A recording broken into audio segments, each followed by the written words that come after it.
Hello, नमस्कार। नमस्कार।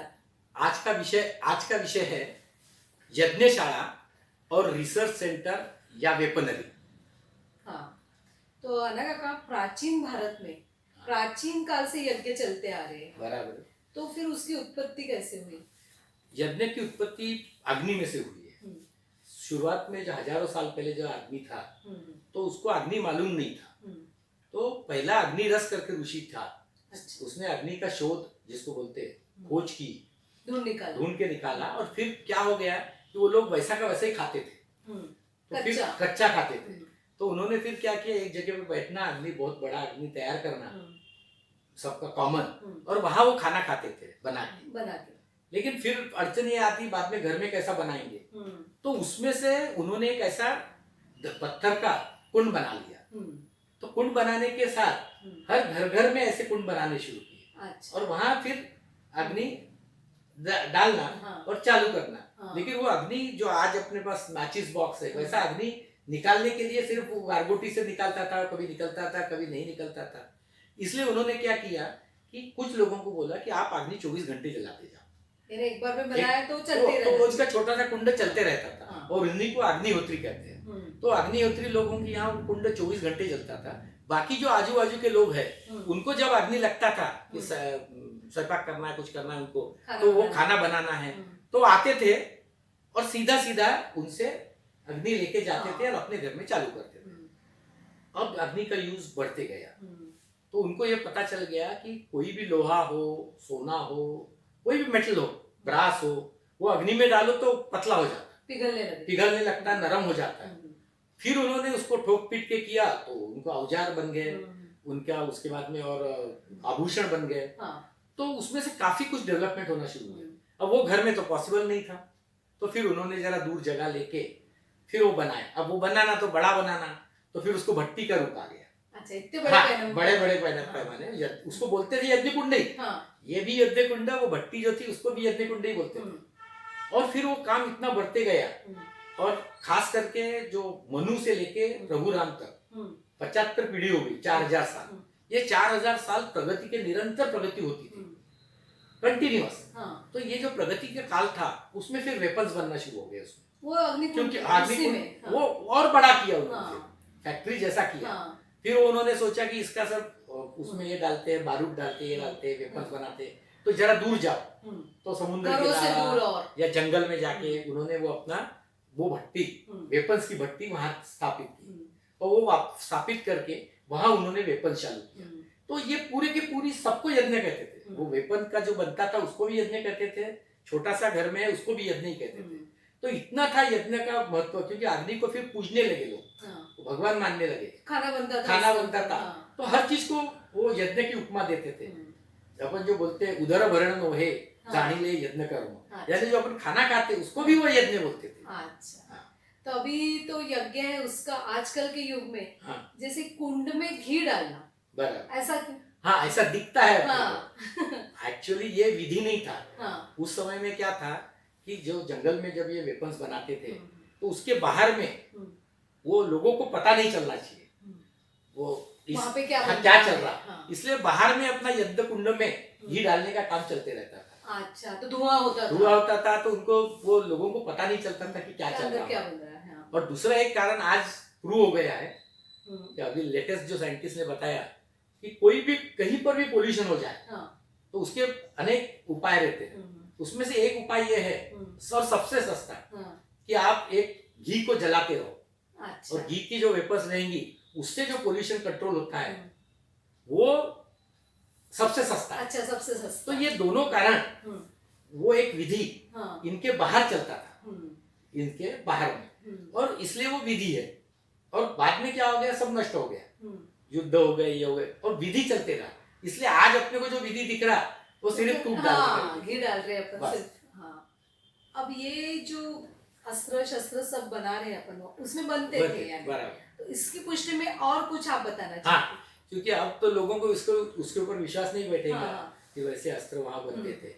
तो अब सादा एक कॉमन सेंस है कि यदि सिर्फ यज्ञों में घी डाल रहे और कुछ ब्राह्मण वहां बैठ के कुछ कर रहे ऋषि मुनि, तो फिर उसको कौन नष्ट करेगा? क्यों राक्षस आके उसको नष्ट करेंगे? पहले लॉजिकल देखो तो उसको नष्ट ही नहीं करेंगे वो नष्ट क्यों करते थे? कि वो जानते थे कि ये जो चीज है इसके पीछे उसमें अस्त्र बंद रहे इसके पीछे अस्त्र बंद खत्म करना, तो अस्त्र ये पूरे खत्म करना। उस समय में राक्षस, यक्ष, ये काफी थे, मानव, और ये सब लोग अपने अपने तरीके से अलग अलग अस्त्र बनाते थे। और हर एक के अलग अलग यज्ञ भी थे, यानी जैसे अलग अलग फैक्ट्रीज थे। और ये जो राक्षस लोग थे वो बोलते थे इनकी फैक्ट्रीज अपन खत्म करो, क्योंकि राक्षसों के पास बल बहुत था, शारीरिक बल, और मानव के पास शारीरिक बल बहुत कम था। तो जब शारीरिक बल की लड़ाई हो जाए तो नेचुरली राक्षस ही जीतना था। लेकिन मानव ने ये अस्त्र लिए, शस्त्र नहीं लिए, ये अस्त्र बनाए। अस्त्रों के कारण उनकी ताकत बढ़ती थी, और वो ताकत बढ़ती हुई ताकत को रोकने के लिए ये राक्षस लोग आके वहां पे वो पूरा विध्वंस, जिसको बोलते हैं, वो केवल यज्ञ का वो पूरा विध्वंस कर डालते थे। ये एक हो गया। अब दूसरा है, अपन जानते हैं कि प्रभु रामचंद्र ये तो मर्यादा पुरुषोत्तम थे। यदि यज्ञ इतना पवित्र है तो प्रभु रामचंद्र तो यज्ञ को कभी नष्ट नहीं करेंगे। लेकिन राम और लक्ष्मण भी ये जानते थे कि अपन यहाँ वेपनरी बनाते हैं, इसलिए जब राक्षस आते थे तो राम लक्ष्मण, विश्वामित्र भी खुद ये थे, अस्त्रों में निपुण थे। अब उन्होंने ही अस्त्र राम और लक्ष्मण को पढ़ाए, तो वो भी खुद भी लड़ सकते थे, लेकिन फिर उनका रिसर्च रुक जाएगा। इसलिए उन्होंने राम लक्ष्मण को वहां पे विद्या दिया, उनको बोला कि आप हमारा रक्षण करो। तो राम लक्ष्मण सब यज्ञों का रक्षण करते थे और राक्षसों का नष्ट करते थे, ताकि वो वेपनरी का काम, रिसर्च चलते रहे। ये एक दूसरा था। तीसरा ये था कि जब वो लंका में गए तो रावण ने क्या किया कि ये जो वेपनरी बनाना था तो आसपास में नहीं, उसने जाके एकदम सेपरेट ये ले लिया, जगह ले लिया समुद्र में, कि वहां कोई आ ही नहीं सके। और वहां उसने अपने यज्ञ शुरू किए। इंद्रजीत भी यज्ञ करता था, रावण भी यज्ञ करता था, उसको तपस्या समुद्र के बेट में, तो वहां पे वो सब करते थे। रावण भी करता था, और इसको ही वो तपस्या बोलते थे। तो 12 साल 10 साल वो कर करके एक आधा नया अस्त्र निकालते थे। उनके पास मायावी अस्त्र भी थे, तो काफी पावरफुल हो गए थे लंका में। तो अब ये जब गए राम लक्ष्मण, और उनके पास भी अस्त्र थे, दिव्यास्त्र जिसको बोलते, और युद्ध काफी आगे चला। अब इंद्रजीत ये एक ही बचा था कुंभकर्ण के वध के बाद, कि जो बहुत ही बलशाली था, और वो एक यज्ञ कर रहा था। अच्छा। और वो यज्ञ यदि सफल हुआ रहता तो उसको हराना जस्ट इम्पॉसिबल था। अब हराना इम्पॉसिबल यानी क्या? तो उसको ये यज्ञ में से ही, वो फैक्ट्री में से ही समझो, एक बड़ा ब्रह्मास्त्र जैसा कोई भी अस्त्र मिलने वाला। अच्छा, रिसर्च करके वो वहां बना, और बना हुआ उसको निकालना था। और वो निकाल के वो यदि खड़ा रहता था उसका यूज तो राम लक्ष्मण के लिए बड़ी तकलीफ थी। अब ऐसे समय में राम, यदि अपन मर्यादा पुरुषोत्तम तो बोले कि यज्ञ को नष्ट नहीं करे, राम ने खुद ऑर्डर दिया लक्ष्मण और हनुमान जी को कि जा और वो इंद्रजीत का यज्ञ नष्ट करो, और वो यज्ञ वहां नष्ट किया। तो ये यज्ञ वर्ड है, लेकिन ये सब वेपन्स की फैक्ट्रीज थी। अब तो ये इतने सारे यज्ञ तब बन चुके थे, तो जगह जगह होंगे, जो भी है। आजकल क्यों नहीं है? आज सब गायब क्यों दिखता? तो दिखा, कुछ नामो निशान ही नहीं। लोगों को इवन कल्पना लगती कि अस्त्र ऐसे सब कल्पना होंगी, कल्पना में ही बनते होंगे। तो वैसा नहीं था, वहाँ एक्चुअल में वो अस्त्र बनते थे। लेकिन क्या है, अब आप एक देखो, आज समझो एक युद्ध हो गया बड़ा, तो युद्ध में क्या होगा? समझो तीसरा महायुद्ध हो गया, तो कोई हिरोशिमा नागासाकी जैसा बॉम्ब डालने वाला नहीं है।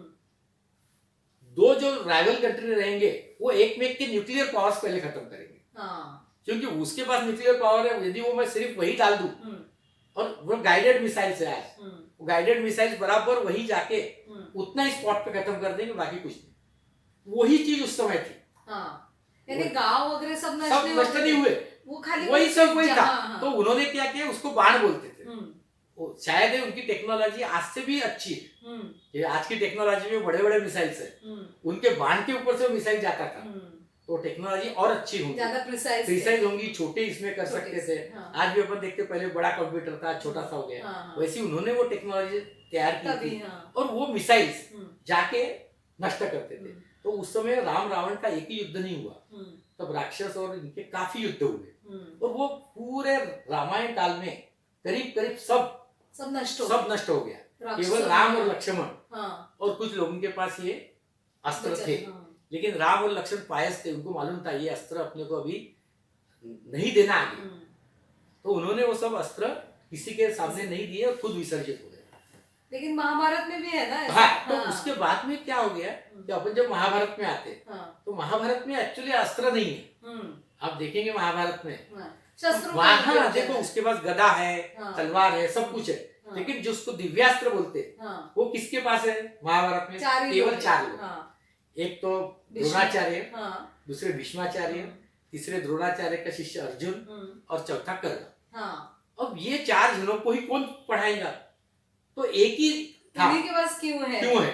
तो उन्हीं चारों का एक ही गुरु था, एक ही गुरु थे परशुराम। हाँ, और वो परशुराम बहुत पुराने जमाने से चल रहे थे और वो हिमालय में जाके वो विद्या लेके बैठे थे, तो उनके पास वो सिर्फ ज्ञान था, बाकी सब ज्ञान सब नष्ट हो गया। तो महाभारत में उन्होंने उनको 4 लोगों को ज्ञान अपने शिष्यों को ही दिया और एक अश्वत्थामा को द्रोणाचार्य ने जो ज्ञान दिया उनका बेटा था करके। तो ये 5 ही लोगों के पास वो ज्ञान था, और कृष्ण तो भगवान थे, उनके पास उनके तो सभी मालूम। तो ये कुछ लोग छोड़ दिए, तो सबके पास ये ज्ञान नहीं था दिव्यास्त्रों का, बाकी शस्त्र अस्त्र का युद्ध चल रहा था, दिव्यास्त्र कहीं वापरने में नहीं आए। तो इसके ऊपर से पता चलता कि रामायण में से खत्म हो गया था, केवल कुछ लोगों के पास रहा, और वो भी महाभारत में यानी वो परशुराम। और ऐसे भी वो परशुराम जी ने भी सुदर्शन चक्र जो है वो कृष्ण को दिया, ऐसे भी रेफरेंसेस है। तो यानी वो पुराने जमाने से सिर्फ आया हुई विद्या कुछ लोगों के पास गई, और फिर महाभारत वॉर तो इतना बड़ा था कि उसमें वो सब पूरा नष्ट हो गया। और महाभारत वॉर के बाद एक बड़ा लंबा चौड़ा शांति का पर्व आ गया, और पूरा ये सब नष्ट हो गया। शांति पर्व ही हजारों साल चलते रहा, कोई युद्ध नहीं था, कोई एटॉमिक बॉम्ब नहीं था, अस्त्र भी नहीं था, शस्त्र थे, शस्त्रों के युद्ध चलते थे, जो अस्त्र जो उसको अस्त्र और शस्त्र में फर्क है, तो अस्त्र चलते थे, तो शस्त्र चलते थे, अस्त्र बंद थे, तो इसलिए ये सब पूरा नष्ट हो गया। आज कुछ भी अपन देख नहीं रहे। आशा है कि ये सब मैंने जो मेरे हिसाब से लॉजिकल ये मुद्दा आपके सामने रखा है, आपको सबको पसंद आया होगा। यदि ये वीडियो आपको पसंद आया हो तो जरूर शेयर कीजिए, उसके बाद में लाइक कीजिए, और खास करके सब्सक्राइब कीजिए, क्योंकि आगे चल के जो और रोचक वीडियो आएंगे उसका आपको इंटीमेशन मिलेगा। नमस्कार।